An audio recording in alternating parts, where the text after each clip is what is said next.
S K super TMT, the long life TMT. ನೇರವಾಗಿ ಮೈಸೂರಿಗೆ ಹೋಗ್ಬಿಡೋಣ. ಚಾಮುಂಡಿ ತಾಯಿಯ ದರ್ಶನಕ್ಕೆ ಹೋಗುವಂತ ಭಕ್ತರಿಗೆ ಈಗ ಸೌದೆ ಒಲೆಯಲ್ಲಿ ಪ್ರಸಾದವನ್ನ ರೆಡಿ ಮಾಡಿ ಕೊಡುವಂತ ಕೆಲಸವನ್ನ ಈಗ ದೇವಸ್ಥಾನದ ಆಡಳಿತ ಮಂಡಳಿ ಮಾಡ್ತಾ ಇದೆ. ಇದು ನೇರವಾಗಿ ಮೈಸೂರಿನ ಚಾಮುಂಡಿ ಬೆಟ್ಟದಿಂದ ಬರ್ತಾ ಇರುವಂತಹ ಸುದ್ದಿ. ಚಾಮುಂಡಿ ಬೆಟ್ಟದಲ್ಲಿ ಇಂದಿನಿಂದ ಸೌದೆ ಒಲೆ ದಾಸೋಹವನ್ನ ಮಾಡಲಾಗುತ್ತಾ ಇದೆ. ಸೌದೆ ಒಲೆಯಲ್ಲಿ ಬಿಸಿ ಬಿಸಿ ಬಾತ್ ತಯಾರಿಯನ್ನ ಮಾಡ್ತಾ ಇದ್ದಾರೆ, ಆರಂಭ ಮಾಡಿಕೊಂಡಿದ್ದಾರೆ. ಪ್ರತಿನಿತ್ಯ ದಾಸೋಹಕ್ಕೆ ಬೇಕಾಗಿರೋದು 12 ಸಿಲಿಂಡರ್. ಎಲ್ಲಿಂದ ತರಕ್ಕಾಗುತ್ತೆ ಕಮರ್ಷಿಯಲ್ ಸಿಲಿಂಡರ್ಗಳನ್ನು? ಮುಂಜಾಗ್ರತಾ ಕ್ರಮವಾಗಿ ಸೌದೆ ಒಲೆಯಲ್ಲೇ ತಯಾರಿಯನ್ನ ಮಾಡ್ಕೊಳ್ಳೋಕೆ ಈಗ ಆರಂಭವನ್ನ ಮಾಡಿದ್ದಾರೆ. ಅವಕಾಶ ಇದೆ ಅಲ್ಲಿ ಚಾಮುಂಡಿ ಬೆಟ್ಟದಲ್ಲಿ. ಮಧ್ಯಾಹ್ನದ ಊಟಕ್ಕೆ ಸಾಂಬಾರ್ ಪಾಯಸ ಕೂಡ ಸೌದೆ ಒಲೆಯಲ್ಲಿ ತಯಾರಿಯನ್ನ ಮಾಡ್ತಾ ಇದ್ದಾರೆ. ಚಾಮುಂಡಿ ಬೆಟ್ಟದಲ್ಲಿ ಇಂದಿನಿಂದ ಸೌದೆ ಒಲೆಯ ದಾಸೋಹವನ್ನ ಮಾಡ್ತಾ ಇದ್ದಾರೆ. ಮೊದಲೇ ಪ್ರಸಾದ ರುಚಿಯಾಗಿರುತ್ತೆ, ಇನ್ನು ಅದರಲ್ಲೂ ಕೂಡ ಸೌದೆ ಒಲೆಯಲ್ಲಿ ಮಾಡಿಬಿಟ್ರೆ ಪ್ರಸಾದ ಸ್ವರ್ಗಕ್ಕೆ 3 ಗೇಣಷ್ಟೇ, ಅಥವಾ ಸ್ವರ್ಗಕ್ಕೆ ತಲುಪಿಬಿಡ್ತೀವೇನೋ ಆ ರೀತಿಯಾಗಿರುತ್ತೆ. ದೇವರ ಪ್ರಸಾದಗಳಲ್ಲಿ ಅದು ಹೆಂಗೆ ತಯಾರು ಮಾಡಿದರೂ ಕೂಡ ರುಚಿಯಾಗೇ ಇರುತ್ತೆ. ಯಾವ ದೇವಸ್ಥಾನಕ್ಕಾದರೂ ಹೋಗಿ, ಯಾವುದೇ ದೇವಸ್ಥಾನಕ್ಕೆ ಹೋಗಿ ಅಲ್ಲಿರುವಂಥ ಪ್ರಸಾದ ಅಷ್ಟೊಂದು ರುಚಿಯಾಗಿರುತ್ತೆ. ಅದರಲ್ಲಿ ಸೌದೆ ಒಲೆಯಲ್ಲಿ ಮಾಡುವಂಥ ಪ್ರಸಾದ ಅಂತೂ ಕೇಳಬೇಕಾ?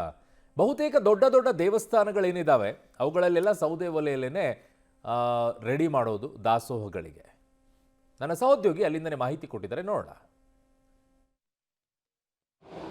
ಇರಾನ್ ಮತ್ತು ಇಸ್ರೇಲ್ ನಡುವಿನ ಯುದ್ಧದ ಪರಿಣಾಮವಾಗಿ ಈಗ ಎಲ್ಲೆಡೆ ಗ್ಯಾಸ್ನ ಪ್ರಾಬ್ಲಮ್ ಶುರುವಾಗಿದೆ. ಅದರ ನೇರವಾದಂಥ ಎಫೆಕ್ಟ್ ದಾಸೋಹ ಭವನಗಳು, ಅಂದರೆ ದೇವಸ್ಥಾನಗಳಲ್ಲಿರುವಂಥ ದಾಸೋಹ ಭವನಗಳಿರ್ಬೋದು, ಮಠಗಳಲ್ಲಿರುವಂತಹ ದಾಸೋಹ ಭವನಗಳಿಗೂ ಕೂಡ ಬೀಳ್ತಾ ಇದೆ.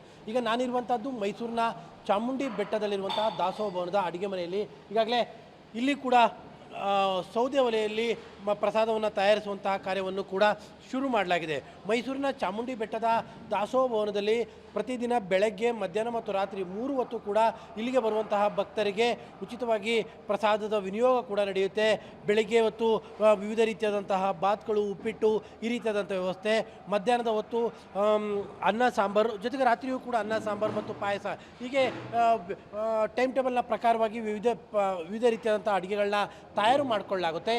ಹೀಗಾಗಿ ಇಲ್ಲಿ ಪ್ರತಿನಿತ್ಯ ಈ ಒಂದು ಪ್ರಸಾದದ ತಯಾರಿಕೆಗೆ ಪ್ರತಿನಿತ್ಯವೂ ಕೂಡ 15 ಸಿಲಿಂಡರ್ಗಳು ಬೇಕಾಗ್ತಾ ಇರುತ್ತೆ. ಹೀಗಾಗಿ ಬಹುತೇಕ ಇನ್ನೇನು ಆ ಸಮಸ್ಯೆ ಏನು ಗ್ಯಾಸ್ನ ಸಮಸ್ಯೆ ತೀವ್ರವಾಗ್ತಿರುವಂಥ ಹಿನ್ನೆಲೆಯಲ್ಲಿ ಮುನ್ನೆಚ್ಚರಿಕೆಯಾಗಿ ಈಗಾಗಲೇ ದಾಸೋಹ ಭವನದಲ್ಲಿ ಏನು ಕಟ್ಟಿಗೆ ಒಲೆಯಲ್ಲಿ ಆಹಾರವನ್ನು ತಯಾರಿಸುವಂತಹ ಕಾರ್ಯ ಕೂಡ ಶುರುವಾಗಿದೆ.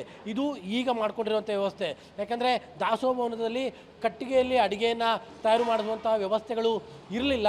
ಆದರೆ ಇವತ್ತಿನಿಂದ ಈ ಒಂದು ಪದ್ಧತಿಯನ್ನು ಶುರು ಮಾಡಿಕೊಳ್ಳಲಾಗಿದೆ. ಯಾಕಂದರೆ ಭವಿಷ್ಯದಲ್ಲಿ ಏನಾದರೂ ಅಂದರೆ ಮುಂದಿನ ದಿನಗಳಲ್ಲಿ ಈ ಒಂದು ಪರಿಸ್ಥಿತಿ ಇನ್ನೂ ಬಿಗಡಾಯಿಸ್ಬಿಟ್ರೆ ನಿಶ್ಚಿತವಾಗ್ಲೂ ಕೂಡ ಗ್ಯಾಸ್ ಸಿಗುವಂಥದ್ದು ತುಂಬ ಸಮಸ್ಯೆ ಆಗಿಬಿಡುತ್ತೆ. ಹೀಗಾಗಿ ಬರುವಂತಹ ಭಕ್ತರಿಗೆ ಯಾವ ಸಮಸ್ಯೆಯೂ ಆಗಬಾರ್ದು ಅನ್ನುವಂಥ ದೃಷ್ಟಿಯಿಂದ ಒಂದು ಬೃಹತ್ತಾದಂತಹ ಅಡುಗೆ ಒಲೆಯನ್ನು ಕೂಡ ಇಡಲಾಗಿದೆ.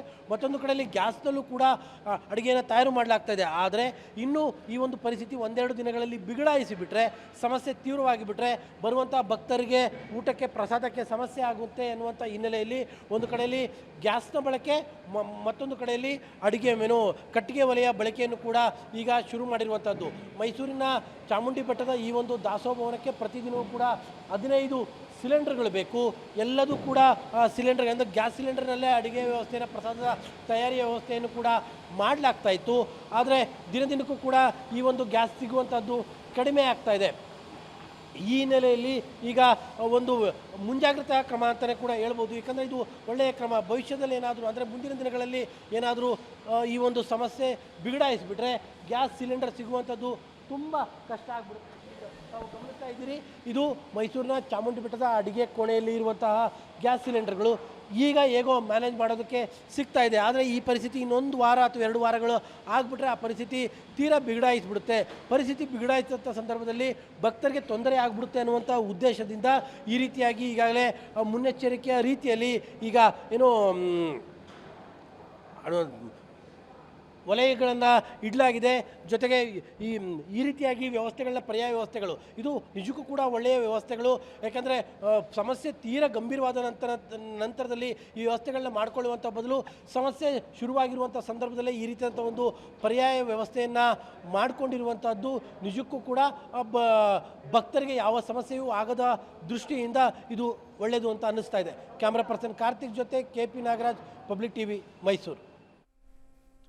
ಕೆಲವು ದೇವಸ್ಥಾನಗಳಲ್ಲಿ ಸಿಲಿಂಡರ್ಗಳನ್ನು ಬಳಕೆ ಮಾಡ್ಕೊಳ್ತಾರೆ, ಕೆಲವು ದೇವಸ್ಥಾನಗಳಲ್ಲಿ ಈಗಲೂ ಕೂಡ ಸೌದೆಯನ್ನೇ ಬಳಕೆ ಮಾಡ್ತಾರೆ. ಕಾರಣ ದಾಸೋಹ ಅಂದರೆ ನಿರಂತರವಾಗಿರುತ್ತೆ, ಅದು 24 ಗಂಟೆಯೂ ಕೂಡ ಅಲ್ಲಿ ಹೋದರೆ ಪ್ರಸಾದ ನಿಮಗೆ ಲಭ್ಯವಾಗುತ್ತೆ. ಹಾಗಾಗಿ ನಿರಂತರವಾಗಿ ಆಗಬೇಕು ಅಂತಂದರೆ ಗ್ಯಾಸ್ ಮೂಲಕವಾಗಿ ಆಗೋದಿಲ್ಲ, ಸಾಧ್ಯನೇ ಇಲ್ಲ ಅದು. ಸೊ ಹಾಗಾಗಿ ಸೌದೆಯ ಮೂಲಕವಾಗಿಯೇ ಆಗಬೇಕಾಗಿರೋದು. ಅದನ್ನು ಬಹುತೇಕ ದೊಡ್ಡ ದೊಡ್ಡ ದೇವಸ್ಥಾನಗಳಲ್ಲೆಲ್ಲ ಸೌದೆಯ ಮೂಲಕವಾಗಿಯೇ ದಾಸೋಹಕ್ಕೆ ರೆಡಿ ಮಾಡ್ತಾರೆ.